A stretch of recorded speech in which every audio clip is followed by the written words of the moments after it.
Les fondations pour un agrandissement de maison en milieu urbain avec Gesco Construction. Bienvenue au podcast linéaire avec Jannick. Tout sur la construction, la rénovation et l'immobilier dans le Grand Montréal. Avec plus de 15 ans d'expérience dans ces marchés spécifiques, on vous guide sur les bonnes pratiques. L'endroit idéal pour obtenir des conseils et des informations hebdomadaires sur la construction, la rénovation et l'immobilier du Grand Montréal. Une initiative pour mieux bâtir. Je suis votre hôte Jannick Fauteux, cofondatrice et directrice de Linéaire Entrepreneur Général. Aujourd'hui, on aborde le sujet des fondations pour un agrandissement de maison en milieu urbain avec Gesco Construction. Dans l'épisode d'aujourd'hui, on aborde le sujet comment qu'on fait les fondations pour un agrandissement de maison ou plex en milieu urbain, dans une belle ville où les maisons sont toutes tassées, avec Gesco Construction. Gesco Construction est basée à Terrebonne, se spécialise dans les premières étapes d'une construction. Spécialiste dans leur domaine et en opération depuis 2013, Gesco se spécialise avec les travaux de béton et les fondations pour des projets résidentiels et commerciaux. De la construction neuve à l'agrandissement, de l'excavation au remplacement de la dalle de béton et plus encore, ils sont la source fiable et clé en main pour vos projets. On a avec nous aujourd'hui l'expert en la matière, André Robidoux de Gesco Construction. Bonjour André, comment ça va? Bonjour. Merci de revenir sur la plateforme du balado avec nous aujourd'hui pour parler de tes sujets préférés. Avec Écoute, plaisir. c'est le fun d'avoir un expert là-dedans parce que c'est vraiment un domaine très nébuleux pour beaucoup de gens, évidemment. Qu'on fait des petites rénovations dans la maison, c'est une chose, la cuisine, la salle de bain, mais tout ce qui est béton, fondation, on ne sait pas trop où se lancer. Fait que merci de venir sur le podcast. On va tout de suite se plonger dans la première question parce qu'évidemment, à Montréal, on a des maisons toutes très, très, très entretassées. Là. Fait que comment on peut justement créer des fondations sur ces maisons-là? Peux-tu, premièrement, nous parler de Gesco pour débuter, puis ton expertise? Nous, ce qu'on offre particulièrement, c'est toute la première partie d'un projet, c'est-à-dire de l'excavation, des fondations, des planchers de béton. En particulier dans la grande région de Montréal. On a plusieurs centaines de projets de faits sur l'île de Montréal. Donc, c'est souvent les mêmes étapes, là, peu importe où on construit. Sauf que en milieu urbain, on est dans un environnement qui est plus serré, il y a plus de contraintes. Fait que souvent, ça prend un petit peu plus de planification. Effectivement. Est-ce qu'il y a de la quand tu parles de planification, on parle de j'imagine qu'il doit y avoir une certaine protection à faire pour les bâtiments, adjacents? Puis, c'est aussi simple que, quand on parle de planification, des fois les gens négligent de parler à leurs voisins avant le départ du Mmh. projet. Puis dans notre expérience, des fois, ça fait en sorte que le projet, part un peu mal quand le client l'apprend, le matin qu'on arrive avec l'excavatrice. Mon dos, oui, effectivement, quand tu dis la brique, la pierre de ma maison qui m'a coûté X, va être détruite, c'est un petit peu déstabilisant. Exact. C'est quoi les étapes clés pour excaver et couler les nouvelles fondations d'un agrandissement?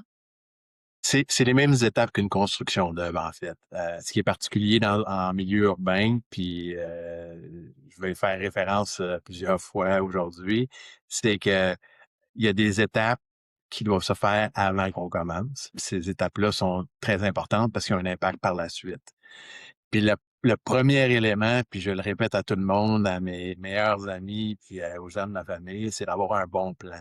Souvent, les gens veulent commencer rapidement, mais on se retrouve où on commence le projet, puis on a un plan qu'on peut considérer comme préliminaire, c'est-à-dire qu'il n'y a pas tous les détails de la construction dedans. Puis les gens ont tendance à dire, bon, ben, c'est juste les fondations, c'est pas grave.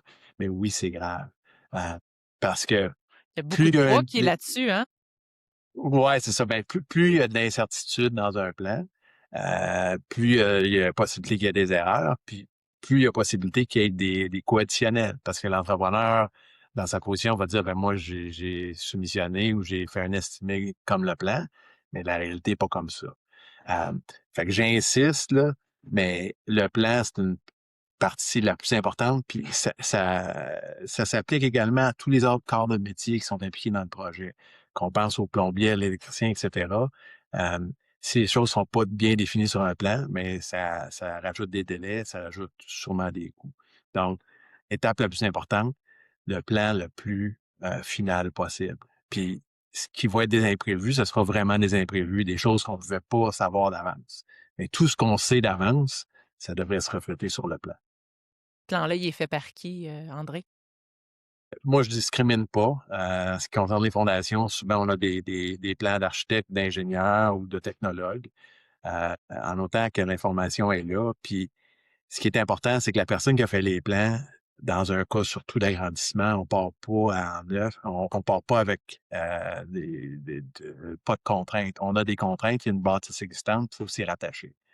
À ce moment-là, c'est important que la personne qui avait les plans ait pris connaissance des lieux, puis ait pris les bonnes mesures en conséquence. Ça, c'est un autre exemple qu'on retrouve souvent. Le plan a été fait à distance, puis on arrive là, puis on parle pas de fraction de pouces ou de centimètres de différence, on parle de, de mesures assez importantes là, qui manquent au plan par rapport à la réalité. OK. S'il y a un mot à retenir, c'est d'avoir un bon plan. Exact. Si on peut peut-être rajouter à ce plan-là, est-ce qu'il y a des choses que tu vois, des items dans le plan qui manquent régulièrement quand tu viens pour les voir, les regarder? En ce qui touche les fondations, puis j'imagine que c'est la même chose pour le reste, c'est juste que moi, j'étudie pas le reste des plans. Nous autres, on fait la première partie, mais en ce qui touche les fondations, souvent les gens vont négliger les détails. On voit des plans de grosses maisons de centaines de milliers de dollars. Puis, par exemple, il n'y a pas l'épaisseur des meubles de fondation. Les clients veulent avoir un prix, mais c'est une fondation qui a 8 pouces d'épais, 10 pouces d'épais, 12 pouces d'épais. C'est pas sur le document. Pourtant, c'est assez standard. Fait que c'est des choses aussi simples que ça. Dans d'autres cas, il y a pas d'armature de prévu dans les plans. Alors que même si c'est pas obligatoire au niveau du code du bâtiment, je pense que c'est quand même important de mettre un minimum. Puis souvent, on n'en retrouve pas au niveau des plans. Fait que c'est le genre de choses qu'on voit. Évidemment, les élévations, les hauteurs. Sur un plan, ben, c'est une cave de service, puis on arrive là, puis c'est une cave de 8 pieds. Donc, ça change la donne. Ça change la donne non seulement d'un point de vue d'exécution, mais aussi pour le client, parce que évidemment, un entrepreneur qui soumissionne un projet où il creuse juste une cave de service, une cave de 5 pieds, puis là, il faut qu'il creuse une cave de 8 pieds, ben, c'est plus de béton, c'est plus de matériel qu'on va sortir du site, etc. Donc, c'est assez important. Donc, de là, l'importance de dire, ben, on va faire un autre tour de roue avec notre professionnel qui fait les plans, puis s'assurer que toute la bonne information, elle se retrouve sur le plan qui va servir de construction. On sait qu'il y a plusieurs types de bases sur lesquelles les gens peuvent faire des agrandissements, dont les pieux, évidemment la dalle de béton ou même des fondations de béton. Pourquoi la fondation de béton c'est quoi sa différence? C'est quoi qu'elle apporte de plus? Ils ont tous des avantages, mais aussi des inconvénients, hein. C'est comme tout le reste. Hem, Quand on parle de fondation sur pieux, évidemment, c'est économique. On se le cachera pas. Quand c'est bien fait, c'est aussi bon qu'une fondation de béton. Ce qui est délicat dans une fondation sur pieux, puis les gens réalisent pas toujours ça, surtout dans un contexte à Montréal, c'est que de plus en plus, on valorise l'espace habitable, puis on valorise les sous-sols, ce qu'on faisait pas avant. Donc, les gens qui vont y aller avec une solution sur pieux à Montréal ou dans un milieu urbain, ben, ils n'auront pas l'équivalent en espace habitable au niveau du sol, parce qu'ils n'auront carrément pas de sous-sol. Donc, oui, il y a une économie là, mais là, c'est à voir si eux autres valorisent cet espace-là ou pas, puis qu'ils comprennent bien la différence. Après ça, il y a la fondation plus traditionnelle, fondation en béton. Euh, Puis ça, ben là, oui, c'est plus coûteux, mais le gros avantage, c'est que ça permet d'avoir de l'espace supplémentaire euh, où on ne va pas doubler ou tripler le coût du projet. Puis l'autre type qu'on voit, ça s'appelle une dalle monolithique, une fondation monolithique, fondation monolithe. Ça, dans le fond, ça s'applique surtout à des constructions où c'est un garage séparé de la résidence principale. Parce l'avantage de cette façon de construire-là, ressort beaucoup quand c'est des petites dimensions, disons, jusqu'à des garages de 400 pieds carrés, c'est la bonne solution. Mais dès qu'on dépasse ces superficies-là, on perd l'avantage d'avoir juste une coulée de béton parce qu'il y a des inconvénients qui s'ajoutent là, plus la dalle monolithique est grosse. Donc, je dirais que dans l'ensemble, il n'y a pas une façon qui est meilleure que l'autre, en autant que c'est bien fait puis ça respecte les principes de construction. Comment qu'on gère les limites de terrain, en milieu urbain? Évidemment, là, on regarde la bâtisse, on comprend que ça commence à point A puis ça finit à point B, mais veut pas, il y a quand même des délimitations. Comment que tu gères ça, ces limites-là? En fait, c'est l'autre aspect très délicat, puis celui-là aussi, on le voit souvent. Dans les milieux urbains, souvent les maisons qui avaient déjà été construites à l'époque, les rues, les ruelles, ne respectent pas exactement les cadastres. Donc, nous, comme entrepreneurs, il faut s'assurer qu'au minimum, ce qu'on construit de nouveau respecte les cadastres ou les limites de terrain. On a déjà vu, là, puis c'est très fréquent encore, là, des clôtures qui sont mitoyennes, mais qui sont 6 pouces d'un côté, du mauvais côté du terrain du client. Donc, un client qui gagne 6 pouces, l'autre client qui en perd 6 pouces. Encore là, quand on fait des agrandissements ou même des constructions neuves en milieu urbain, c'est important d'avoir un plan d'arpentage, puis d'avoir un piquetage qui se fait sur le site. Euh, Parce qu'on peut pas se fier à l'existant parce que la prémisse de base, c'est que l'existant est croche. Donc, il faut vraiment que nous, ce qu'on construit de nouveau, ben, faut le faire de la bonne façon parce que lorsque le client va décider de vendre sa propriété, puis, il y a un certificat d'arpentage qui va se faire. Si la propriété ou la partie de propriété qu'on a construite, elle se retrouve chez le voisin, là, ça cause problématique au niveau de la transaction. OK. Ben, tu sais, selon le piquetage, quand on regarde une maison à la base, avant qu'on fasse, je sais pas, surélever, la bâtisse, quand elle est collée des 2 côtés, j'imagine que les piquets se retrouvent à la même place, mais quand tu parles qu'elles sont pas Pas nécessairement droites, nécessairement. ah non, hein? En fait, je partirais plutôt avec l'hypothèse que la plupart des maisons à Montréal sont pas exactement sur leur ligne de l'eau. OK. Des fois, les structures là, d'un côté de mur à l'autre côté de mur, c'est pas perpendiculaire, puis c'est pas parallèle, là. Donc, ça se voit pas à l'œil, hein, ça prend l'équipement pour le mesurer, mais quand on le mesure, c'est assez fréquent là, on se retrouve avec des formes là, qui sont pas des angles de 90. Là. On parle de formes qui sont un peu distorsionnées, qu'on voit pas à l'œil, mais avec les instruments de mesure, on peut le voir.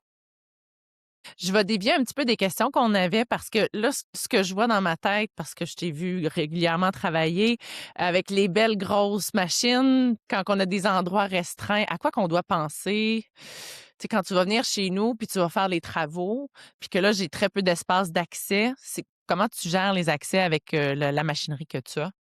Ben, premièrement, c'est important que l'entrepreneur puisse aller voir le site avant de commencer. Ça permet de voir avec quelle grosseur de machine on va travailler. Les machines, il y en a de toutes les grosseurs. Puis parfois, en milieu urbain, c'est une combinaison de deux machines. C'est-à-dire qu'on a une machine qui va faire le creusage, puis la deuxième va servir à charger les camions. Donc, il y a plusieurs variétés de machines, il y a plusieurs grosseurs de machines. Euh, c'est important d'aller voir, de voir l'environnement, de voir est-ce que la ruelle est accessible. Puis si oui, c'est accessible, on peut l'accéder avec quel genre de véhicule ou de machine. Parce que c'est pas juste, dans le cas où on creuse un agrandissement, c'est pas juste euh, les mini-pelles, les mini-excavatrices qui vont devoir œuvrer, mais c'est aussi, il faut penser qu'on va évacuer de la terre. Si on creuse un sous-sol, ben, l'équivalent de la masse de terre qui est dans le sous-sol va devoir être évacué. Puis c'est souvent là qui sont la partie importante des coûts, là, c'est qu'il faut pouvoir les évacuer, souvent à l'extérieur de l'île de Montréal. OK. Puis si la terre que tu vas excaver, elle est souillée, d'huile, de mazout, peu importe, qu'est-ce que vous faites dans ces cas-là? Ben, première chose, je pense si les clients le savent, c'est important qu'ils lèvent la main et qu'ils le disent. Parfois, les gens vont penser qu'on s'en aperçoit pas. Puis nous autres, à ce moment-là, notre responsabilité, c'est de lever la main et de dire, regardez, là, il faut avoir un réservoir d'essence ou il y a un réservoir de mazout ou peu importe, parce que d'un point de vue odeur, c'est indéniable. OK. À ce moment-là, ben, là, il faut en disposer de façon adéquate. Puis c'est pas de la même façon dont on va disposer du matériel qui est plus clean. OK. Des sites pour ça, dépendamment du type de contaminant, on va traiter ça en conséquence. Mais les gens qui veulent essayer de sauver en essayant de le cacher, souvent se font prendre. OK. Les 2-3 pièges que les gens se rencontrent, en fait, quand ils veulent faire un agrandissement, ils doivent faire couler des fondations et excaver. C'est quoi les petits pièges que tu suggères aux clients, dans le fond, de faire Ben, attention? je pense que c'est comme avec n'importe quel projet de construction. Ce qui est important, c'est de bien planifier et de l'organiser. Je le mentionnais tantôt, avoir un bon plan, c'est une partie importante. Après ça, avoir des arpenteurs, c'est une partie importante. Évidemment, faire les démarches auprès de la ville, parce qu'on peut pas faire ça en cachette, ce genre de travaux-là. Ça implique de la machinerie. Très difficile. Même si parfois elle est petite, là, elle n'est pas invisible.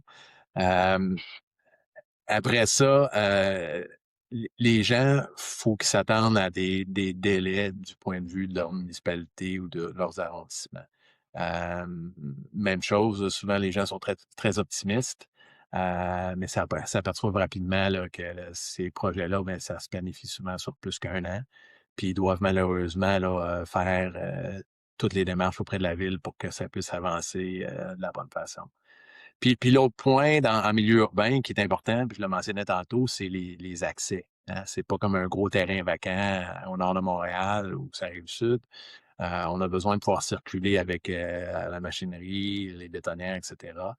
Donc, ça implique souvent des coûts en conséquence. Puis les gens oublient que parfois, ça prend des permis d'occupation. On allait là, justement, mais continue. Tu fais très bien d'en parler. On essaye de travailler avec l'espace qu'on a, mais souvent, c'est pas possible. Puis avec raison, là, les responsables de la ville vont passer quand c'est le temps, puis vont nous dire, ben, ça vous prend des permis. Donc, souvent, c'est des aspects qui sont négligés par les gens qui veulent se construire. C'est qu'il faut organiser ça, ça prend la signalisation, puis ça prend les permis en conséquence. Absolument. Puis, si on se fait pogner, ben, puis on n'a pas le permis à temps, des fois, ils sont lax et ils nous donnent quelques heures pour rectifier, mais malheureusement, des fois, on peut avoir des amendes salées si on n'a pas le permis d'occupation temporaire. Exact. Ma dernière question, donner une petite idée de budget au pied carré, mettons une fonda moi, je le sais, hein, c'est la question fatidique. Mettons qu'on veut faire, un agrandissement de 500 pieds carrés, heu on parle de quoi comme budget en termes de pieds carrés? Puis là, je sais qu'il va y avoir des astérix puis d'autres astérix. C'est probablement la question la plus difficile, puis on se la fait souvent poser. C'est un agrandissement ou une fondation neuve même, ça se compte pas au pied carré. Il y a plusieurs facteurs qui entrent en ligne de compte.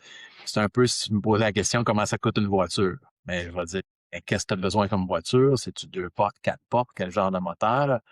Ben, la construction d'une fondation pour monsieur, madame, tout le monde, vu de l'extérieur, c'est tout pareil. Mais la réalité, c'est que c'est pas pareil.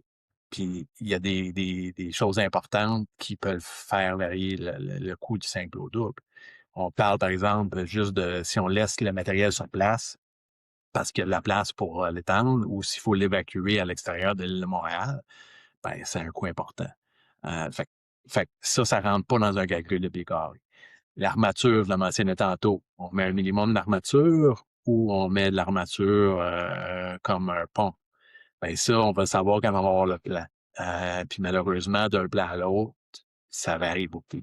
Donc, ça serait d'induire les gens en erreur de dire ben ça coûte tant du pied carré ou tant du pied linéaire, peu importe.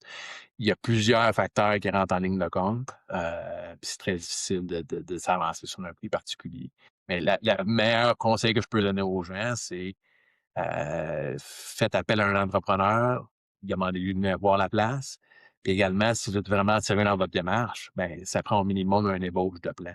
À ce moment-là, ce que vous allez avoir comme chiffre, puis comme prix, puis comme estimé, ben, ça va s'apparenter beaucoup plus à la réalité que si on pose juste la question dans les airs comme ça, là. Merci André. Merci énormément pour ton expertise. Au plaisir. Pour plus d'informations sur Gesco Construction, vous pouvez consulter leur site Internet au www.gescoconstruction.com. Besoin de conseils, d'informations pour vos projets de construction, rénovation ou d'immobilier actuel ou futur? Cliquez sur j'aime et abonnez-vous à notre chaîne. Vous pouvez également consulter notre site Internet au www.linéaireconstruction.com. C'est tout pour nous pour aujourd'hui. Construisez mieux, planifiez bien. À bientôt.